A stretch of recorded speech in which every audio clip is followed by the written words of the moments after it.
empat hal yang menjaminkan banyak rizki, bukan memudahkan rizki. Tolong Bapak Ibu hafal, empat hal bukan menjaminkan rizki, bukan memudahkan rizki, tidak. Empat hal mendatangkan rizki kemari. Dan empat hal bukan Allah kasih kemudahan berarti kita berjalan mencari rizki Allah kasih, tidak. Bukan dikasih kemudahan, tapi di mana saja kita ada, posisi kita di mana saja, Allah datangkan rizki kepada kita. Yang pertama, qiyamul lail, salat malam. Yang kedua, berbanyak istighfar waktu sahur. Kalau anda tidak salat malam, jangan tinggalkan istighfar waktu sahur. Waktu sahur kapan? Kira-kira 30 menit sebelum azan. Disitulah Allah sendiri memuji, Allah bangga dan senang terhadap orang yang sahur. Sampai ulama berkata, tidak ada ibadah yang terbaik di waktu sahur selain istighfar. Jadi boleh baca Quran, boleh salat malam, boleh zikir, boleh apapun, tapi yang terbaik istighfar. Fokus hanya istighfar.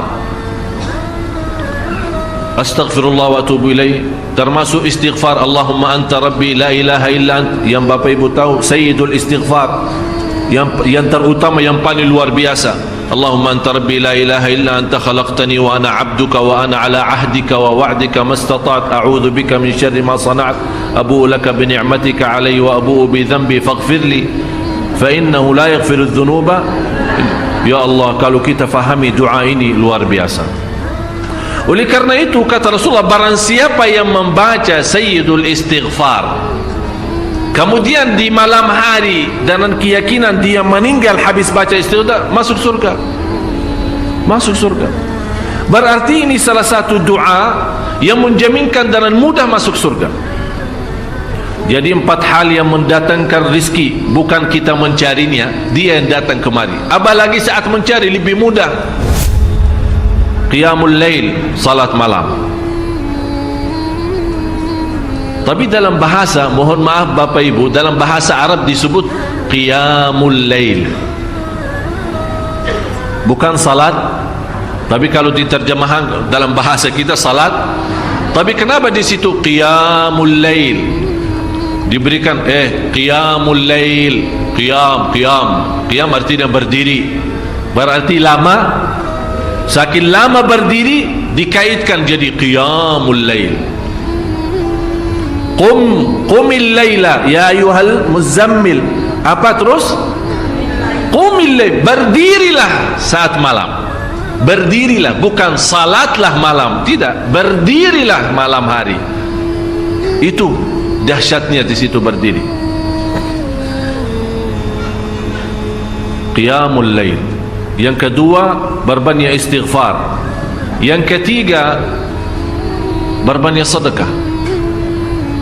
Sebenarnya bukan istilah berbanyak sedekah. Kadang-kadang orang bersedekah 100 juta, udah saya sudah bersedekah 100 juta. Bukan itu.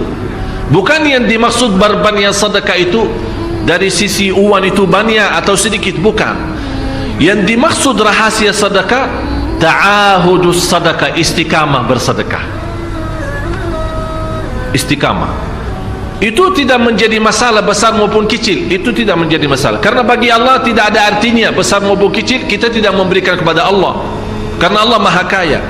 Tapi rahasia sedekah itu kita terus menerus sedekah, siang pagi malam, siang pagi malam, pagi besok terus, minggu depan, tidak pernah berhenti. Setiap ada kesempatan selalu kita membawa sedekah. Itu namanya ta'ahudus sedekah. Ta'ahud kalau dalam bahasa sebuah janjian, seolah-olah kita ada kontrak kerjasama antara diri dengan apa? Dengan sedekah. Itu kata ta'ahud, ahad, berjanjian.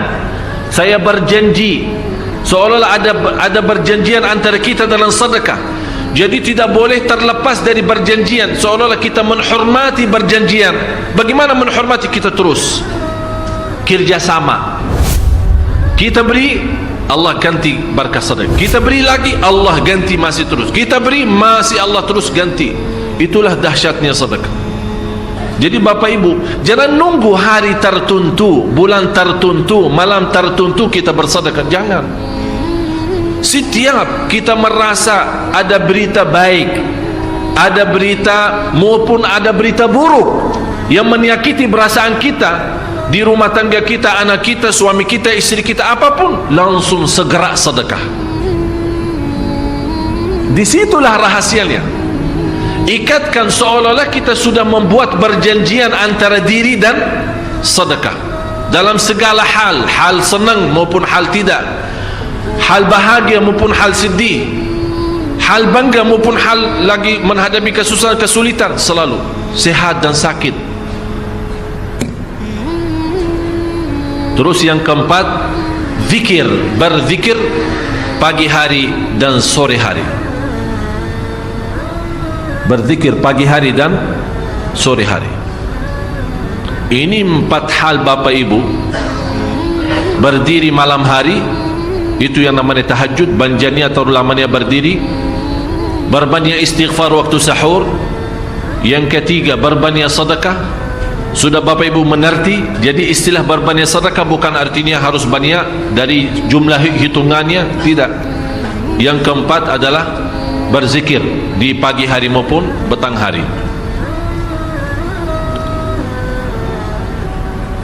Amman huwa qanitun ana al-laili sajidan wa qa'ima.